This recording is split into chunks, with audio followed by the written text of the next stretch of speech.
Competitive differentiation and emotional engagement both stem from the same source, and that source is the noble purpose of the business. And money matters, but we tend to create this false dichotomy between money and meaning. And it starts with language, the language of the leader. What happens so often in business is it doesn't happen by declaration, it happens by default. And people do one of two things. They either get over-attached to their business model. Remember these great giants? Woohoo!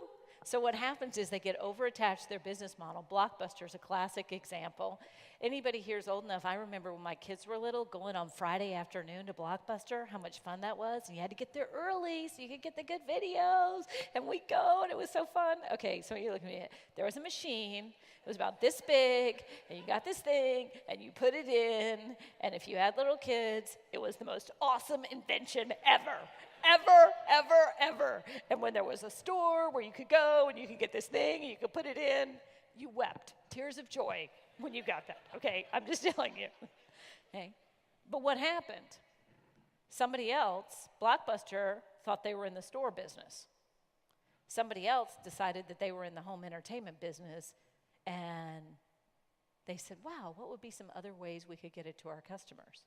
And Netflix was born. But what happens is Blockbuster, and I know you all have seen this in your work, Blockbuster was overly attached to the model.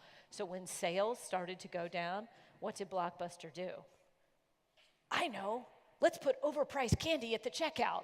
That will improve things, because they were so attached to the business model. And can't you just see, let's get everybody together, okay? Change management people, come on in. We want to implement some big changes here because we're losing money. We got to make more money. Again, it's like kind of like the pigs and the farmer. What's worse is when people get over-attached to a certain level of profitability, and we've seen what happens there. Interesting to note, so we had the GM emissions scandal, we had Volkswagen. Do you know that in the couple of years before, or the GM was the ignition switch, Volkswagen was emissions. In a couple of years before the emission switch scandal, do you know what the CEO of Volkswagen said? Our number one goal is to beat Toyota. Our number one goal is to beat Toyota. Not in quality, not in customer satisfaction, but in revenue. We want to be the biggest car maker in the world. And the year before it was revealed that they'd faked the emission switches, they were. Goal achieved. Wells Fargo, we know what happened there. The CEO publicly stood up and said, cross-selling is an important part of our strategy. It is the most important thing we're doing. It should be the result of serving customers well, and blah, blah, blah, blah, blah. But what did everyone take? Cross-selling. Now, none of these people, I don't believe any of these people involved are bad people.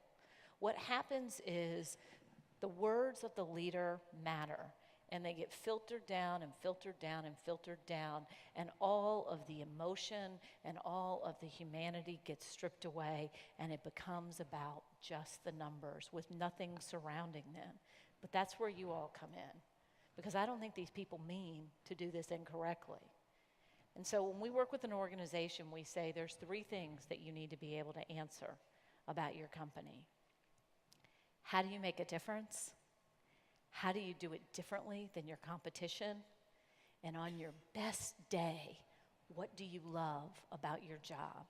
Because that's where you find your organization's noble purpose. It's in those stories.